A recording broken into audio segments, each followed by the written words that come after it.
स्वागत है बच्चों आपका अपने YouTube चैनल प्रेपेज पर। पिछले वीडियो में हमने पढ़ा, पार्ट 1 में हमने पढ़ा कि कैसे राम जी विनम्रता पूर्वक बोलते हैं और परशुराम जी से बातें करते हैं। इसी बीच लक्ष्मण जी की एंट्री होती है और वह परशुराम जी को व्यंग्यात्मक रूप से उनके प्रश्नों का उत्तर देते हैं और बात चल रही होती है। दूसरे पार्ट में वो और उसको बढ़ा देते हैं, परशुराम जी क्रोधित हो जाते हैं और क्रोध में भर करके उन्होंने यहाँ तक की बातें बोल दी होती हैं कि आप अभी बालक हैं इसलिए मैं आपको छोड़ रहा हूं, बाकी यदि आप मुझे मुनि समझ रहे हैं, ऋषि समझ रहे हैं तो ऐसा नहीं है। मैंने बहुतों को अपने इन्हीं भुजाओं के बल से परास्त किया है। मेरा जो फरसा है ये वध करने वाला इतना कठोर है कि गर्भ के शिशु को भी ये मार डालता है। ठीक, यहाँ तक की बातें हमने पढ़ी।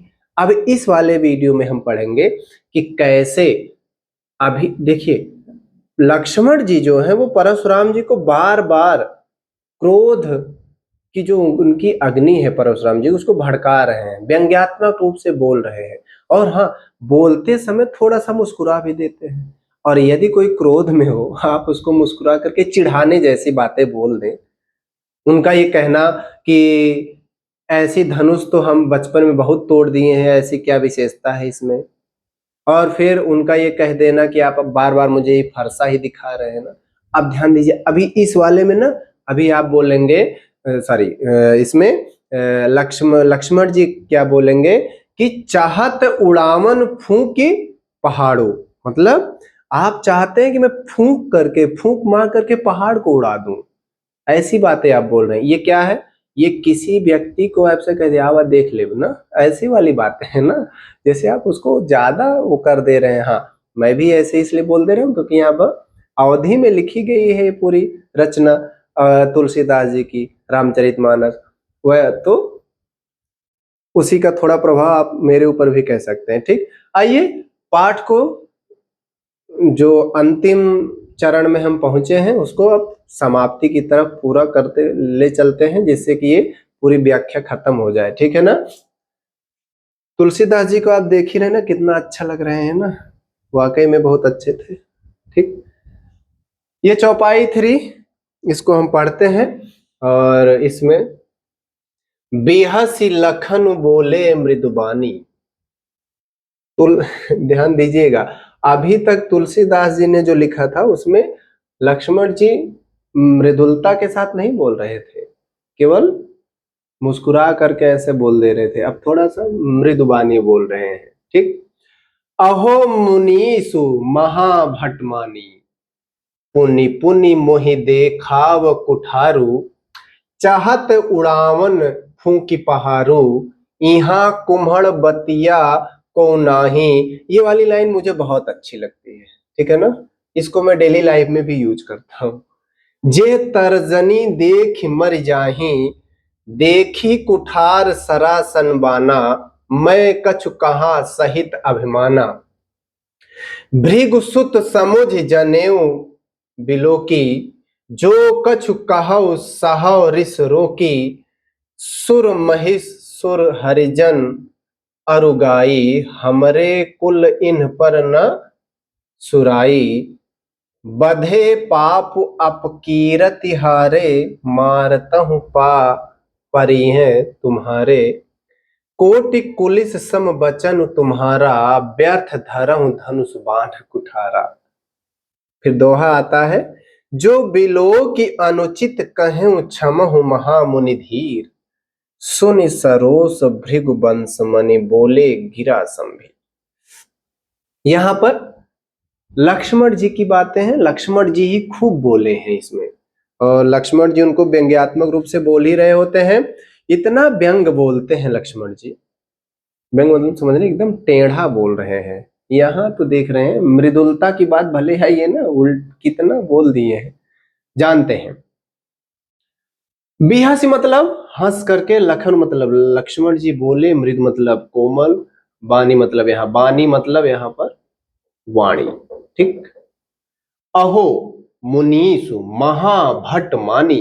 ठीक, ये महाभट मतलब महान योद्धा। ठीक, मुनीस मतलब मुनि ऋषि श्रेष्ठ। ठीक, मानी क्या कह रहे हैं, हंस करके लखन जी बोलते हैं, लक्ष्मण जी मृदुलता के साथ थोड़ा सा, कि अहो मतलब मैं आपको मान लिया मैंने कि आप मुनिश्रेष्ठ, हे मुनिश्रेष्ठ, मैंने आपको योद्धा मान लिया। कैसे मान लेते हैं? व्यंग उड़ा रहे हैं, बिना प्रदर्शन देखे मैं आपको योद्धा मान रहा हूं। कैसे? पुनि पुनि मोहि दिखाओ कुठारो। आप जो बार बार मुझे फरसा दिखा रहे हैं ना, मान लिया मैंने कि आप बहुत बड़े योद्धा हैं, केवल फरसे दिखाना जानते हैं, चलाने नहीं आता। ठीक, ये कहना बार बार, सॉरी, ये कहना फरसा उनका इन्हीं तरफ था, उनका बार बार ये कहना लक्ष्मण जी का कि आप मुझे फरसा दिखा रहे हैं, इंडायरेक्टली ये कह रहे हैं कि आप केवल दिखा रहे हैं, इसको चलाने नहीं आता आपको। ठीक, चाहत उड़ावन फूंकी पहाड़ो। चाहत मतलब चाहते, चाहना, उड़ावन मतलब उड़ाना। ठीक, फूंक मतलब फूंकना, पहाड़ो मतलब पहाड़। आप चाहते हैं ना कि फूंक करके पहाड़ को उड़ा दें, संभव नहीं है ये। मतलब देख रहे हैं, ये बात आ गई आर पार की। आगे क्या? यहाँ कुम्हड़ बतिया को नाही। कुम्हड़ बतिया, अवध क्षेत्र में सबसे ज्यादा कोहड़ा की सब्जी होती है। मैं कोहड़ा कहूंगा, कद्दू नहीं बोलूंगा, ठीक है ना। और कोहड़ा की सब्जी और पूरी खूब फेमस है यहाँ। ठीक, पनीर तो बाद में आया ना। तो यहाँ कुम्हड़ बतिया, ये कद्दू होता है, कद्दू का जो बतिया यहाँ जो आया है, ये कद्दू का जैसे ही फूल लगने के बाद जब छोटा सा रहता है कद्दू, ऐसी मान्यता है गांव में। अवध में जितने गांव हैं अवध क्षेत्र से जुड़े हुए, यहाँ तक कि मेरे गांव में भी, आपके भी गांव में, आपकी दादी से पूछ लीजिएगा, वो भी बता देंगी। यही वाली अंगुरिया दिखा दीजिए ना, ये वाली, नीचे कर लेगा ना, इसका मतलब ये तर्जनी, यहाँ आगे वाली बात है, जे तर्जनी देखी मर जाही। मतलब ये दिखा, कहा जाता है कि नेनुआ, लौकी, कोहड़ा, मतलब जो ये पौधे वाली सब्जी होती है, यदि उस पर ये उंगली दिखा दिए, कटहल भी, कहने मतलब ये तर्जनी उंगली खतरनाक मानी जाती है। और ये मान्यता है, ऐसा कहा जाता है कि अभी आप दादा दादी जी से पूछेंगे तो बताएंगे कि ये वाली उंगली दिखा दीजिए, तो वो जो बतिया है, मतलब जो अभी केवल उग, जो अभी पूरा विकसित नहीं हुआ है, अर्ध विकसित सब्जी है कह दीजिए आप, थोड़ी सी ही तैयार हुई, बहुत छोटा रूप है, वो तुरंत मुरझा जाता है, खत्म हो, फसल मतलब तैयार, सॉरी, सब्जी तैयार नहीं होती है। ठीक, बहुत ज्यादा बता दिए। देख कुठार सरासन बाना। कुठारू, बार बार ये देख जब दिखा रहे हैं, मैं कछु कहां सहित अभिमाना। मैं कुछ नहीं कह सकता। अब आपको बार बार आप ये जो फरसा दिखा रहे हैं, आप ऐसे कर रहे हैं जैसे फूंक करके पहाड़ उड़ा दे, मैं आपको मान लिया हूं, और आप अब कह रहे हैं, और यहाँ जो बैठे हैं ना, यहाँ कोई कद्दू का छोटा सा फल नहीं है कि आप ऐसे उंगली दिखा देंगे और वो मुरझा जाएगा। भृगुसुत समुझ जनेऊ बिलोकी, जो कछु कहाओ सहा ऋषि रोकी। हे मुनिवर, मैं आपको भृगुवंश का समझ रहा हूं, भृगुवंश का समझने की वजह से, और जो आपका बिलोकी मतलब देखना, जनेऊ, ब्राह्मण यज्ञोपवीत होता है, जनेऊ धागा, बहुत वैल्यू होती है उसकी।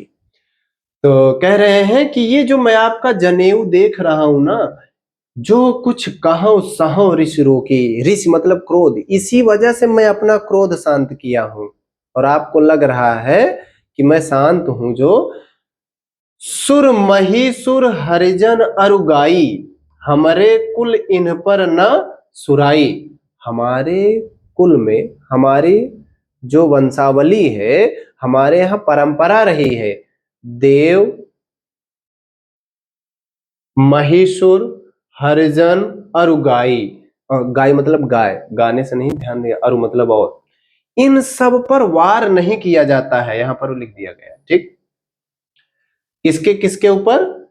ये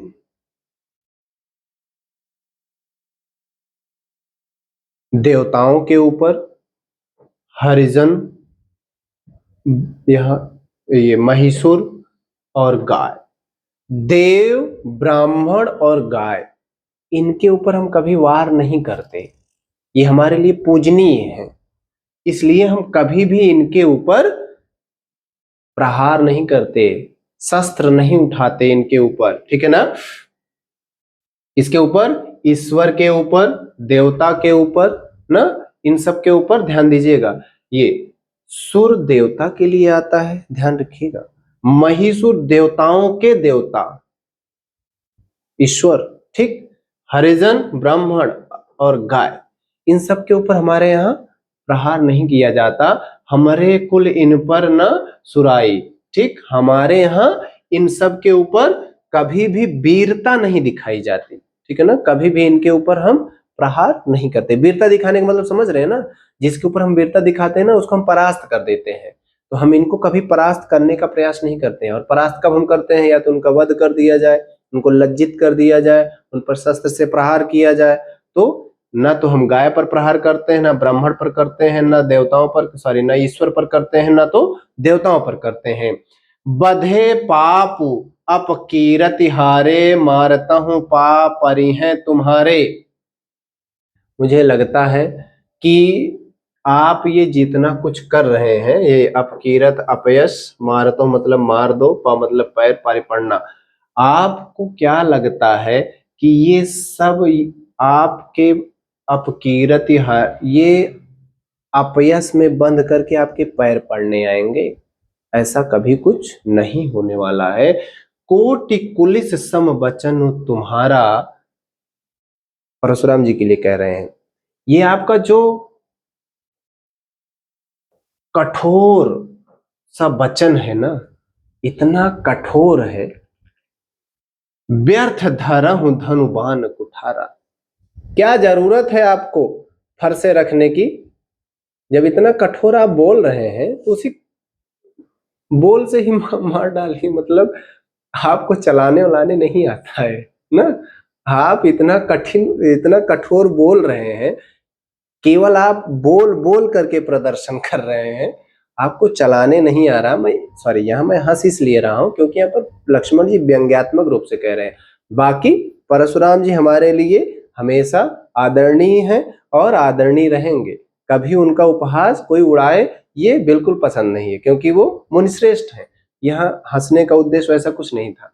हंस इसलिए रहा हूं क्योंकि लक्ष्मण जी ऐसा बोल रहे हैं कि आप क्यों दिखा रहे हैं, ये जो आप लिए हैं ना, इसको आपको चलाने आता नहीं है। तो जब आपको चलाने नहीं आता है और आप केवल बोल ही रहे हैं, बड़बोले हैं आप, बोल बोल करके ही, और इतना कठोर वचन है आपका, इससे अच्छा आप ये सब चलाना छोड़ दीजिए, केवल आप बोल बोल करके ही परास्त करिए। दोहा, जो बिलो की अनुचित कहें क्षमहु महामुनि धीर, सुनि सरोस भृगु वंश समनि बोले गिरा गंभीर। अब यहीं से, अब इसके बाद वाला पार्ट आपके यहाँ से हट गया है, तो उसके लिए मैं क्षमा चाहूंगा। ये जो बातें हैं ये थोड़ा सा विनम्रता के साथ कह रही हैं, कही जा रही हैं, ठीक। और विनम्रता से कौन कहता आप जान ही रहे। तो बिलो की मतलब देखे अनुचित कहें क्षमहु महामुनि धीर, राम जी कह रहे हैं, ठीक। हे उनसे परशुराम जी से कहते हैं कि हे महामुनि, जो भी अनुचित आपको दिखा, जो भी अनुचित बोला गया, जो भी आपको अनुचित लगा, कहें क्षमहु महामुनि धीर, क्षमा करिए, धैर्य, धीर आप धारण कर, धैर्य को धारण करने वाले आप इतने धीरज रखे, क्षमा करिए। सुनि सरोस भृग वंश मणि बोले गिरा गंभीर। ध्यान दीजिएगा कि क्रोध में भर करके, सरोस मतलब क्रोध में भर करके, थोड़ा सा मैं भी यहाँ वो हुआ, तो ये परशुराम जी क्रोध में भर जाते हैं। क्रोध में भर करके फिर उत्तर देते हैं। क्या उत्तर देते हैं ये अगले पार्ट में, और वो अगला पार्ट आपके यहाँ से हट गया है ना। तो आप केवल इतना ही जानिए कि ये वाला जो कथन है ये राम जी के द्वारा कहा गया है, और इतनी जो बातें हैं इसमें सब पूरी की पूरी बातें लक्ष्मण जी ने कही है, ठीक। ध्यान दीजिएगा, ये दोहा राम जी ने कहा है, ठीक है ना। ये इसकी व्याख्या मतलब शब्दों के साथ हमने आपको बता दी, ठीक। अब इसके बाद इसका हम ये यदि एक बार में पूरा एक्सप्लेन करना चाहेंगे, इसकी व्याख्या करना चाहेंगे, कहेंगे कि प्रस्तुत काव्यांश जो कि रामचरितमानस जी से लिया गया, इसमें तुलसीदास जी बताते हैं कि जब धनुष टूटने के बाद राम लक्ष्मण जी का संवाद चल रहा होता है, तो लक्ष्मण जी परशुराम जी को व्यंग्यपूर्वक बोलते हुए कहते हैं कि हे मुनिश्रेष्ठ, आप ये जहां पर देख रहे हैं मृदवानी में, आपको मैंने योद्धा मान लिया, आप बहुत बड़े योद्धा हैं। कैसे? आप केवल क्या कह रहे हैं, ध्यान ध्यान दीजिएगा, उड़ावन फूंकी पहाड़ों, आप बार बार मुझे फरसा दिखा करके ऐसा करना चाहते हैं जैसे आपके फूकने से पहाड़ उड़ जाएगा, लेकिन ऐसा नहीं है। यहाँ कोई कद्दू के अर्ध विकसित फल की तरह नहीं है जो कि केवल तर्जनी उंगली दिखाने से मुरझा जाएगा। यहाँ सब योद्धा हैं। यदि आप योद्धा हैं तो आप उसका प्रदर्शन करिए। और मुझे लगता है कि आपने जो फरसा धारण किया है इसको आपने अनायास ही धारण किया है। आपके वचन ही इतने कठोर हैं, आप केवल इन्हीं से बोल बोल करके ही, आप केवल बोलना जानते हैं, आप बड़बोले हैं, आपको ये सब चलाने नहीं आता है, व्यर्थ धारण किया है आपने। और आपके ऊपर मैं अभी तक प्रहार इसलिए नहीं कर रहा हूं क्योंकि हमारे यहाँ देवता, ईश्वर, ब्राह्मण और गाय, इन चारों पर प्रहार करना, शस्त्र चलाना, इन पर वीरता दिखाना मना किया गया है, ये अनुचित माना गया है। इसीलिए मैं आपके ऊपर प्रहार नहीं कर रहा हूं। अन्यथा आपकी जो ये बातें हैं वह मुझे उत्साहित कर रही हैं। अभी तक मैं आपको प्रदर्शन दिखा दिया होता कि मैं किस प्रकार का व्यक्ति हूं। इन सब बातों को सुनते हुए तभी राम जी की एंट्री होती है और राम जी आते हैं और वह क्षमा प्रार्थी बन करके, क्षमाशील का जो अपना उनका गुण है वो दिखाते हुए वो कहते हैं कि अभी तक जब आप जो भी आपको दिखा, जो भी आपको अनुचित लगा, जो भी आपने कठोर सुना, उसके लिए हम क्षमा चाहते हैं, आप इसके लिए हमें क्षमा कर दीजिए। ठीक, ये इतनी बात है, ठीक है ना। जब हम इसकी व्याख्या करने के बाद इसके काव्य सौंदर्य पर चलते हैं तो भैया मिटाने वाले आ गए। ठीक, जो काव्य सौंदर्य की बात करेंगे तो काव्य सौंदर्य में वही भाव सौंदर्य सबसे पहले, शिल्प सौंदर्य फिर बताएंगे। भाव सौंदर्य में आप बताएंगे कि इसमें पूरा व्यंग्यात्मक तरीके से बोलने का भाव है, पूरा व्यंग्य शैली पर लिखा गया है, और ठीक है ना। और शिल्प सौंदर्य में आप बताएंगे भाषा सरल और आसानी से समझने योग्य है, पंक्तियां गीतात्मक शैली में लिखी गई हैं, ठीक, तुकांत शब्दों का प्रयोग हुआ है, ठीक है। इतना बता करके आप अलंकार की बातें बताएंगे। धरहु धनु बाण कुट, हाँ ये देखिए, कोटि कुलिस सम वचन तुम्हारा, यहां ध्यान दीजिएगा सम शब्द आ गया है, यहां आप उपमा अलंकार बताएंगे, ठीक है ना। ये शिल्प सौंदर्य में ये बात आ गई। और इसके बाद ये चाहत उड़ावन फूंकी पहाड़ू, इसमें आप अतिशयोक्ति अलंकार बताएंगे क्योंकि ऐसा हो नहीं सकता और ये हुआ है यहाँ पर, ठीक है ना। अतिशयोक्ति अलंकार बताएंगे। ये हुआ शिल्प सौंदर्य, ठीक। इसके बाद जो हमने आपको बताया उसकी जो व्याख्या है वो लिखित रूप में आपके सामने ये पूरा देख रहे हैं ना, यहाँ पर प्रस्तुत है। और इसके साथ साथ इसको आप पढ़ते रहिए, दोहराते रहिए, अपनी पढ़ाई को मजबूत करते रहिए। थोड़ा सा साइड हो जाऊं मैं, स्क्रीनशॉट ले लीजिए, नहीं तो आप कहेंगे कि मैं जब आगे ही आ जाता हूं तो आपको दिखेगा नहीं। कैसे आप, मुझे लग रहा है आप पूरा अच्छे से दिख रहा होगा, आप अच्छे से इसका स्क्रीनशॉट भी ले लिए होंगे और आपको समझ में आया ही है। जहां ना समझ में आया हो, जहां आपको लगा हो कि यहाँ पर मेरी बातें जो है वह कुछ कठिन सी थी, उसको आप कमेंट करके बताइएगा। बाकी आप सरल शब्दों में पाए हैं, आपको समझ में आ गया होगा, ठीक। हाँ, कहीं त्रुटि हुई होगी ये भी, हाँ ये कहीं यदि त्रुटि हुई है तो उसको भी जरूर बताइएगा, उसको भी सुधारने का प्रयास करेंगे, ठीक। भूलवश कभी कभी बातें हो जाती हैं, ठीक है ना। इसके बाद मिलते हैं आपसे अगले वीडियो में, तब तक के लिए आप इसको पढ़ते रहिए, दोहराते रहिए, और इसी वीडियो के डिस्क्रिप्शन में आपको बाकी दोनों वीडियो का लिंक भी मिल जाएगा जो इसी से संबंधित है, इसी पार्ट से संबंधित है।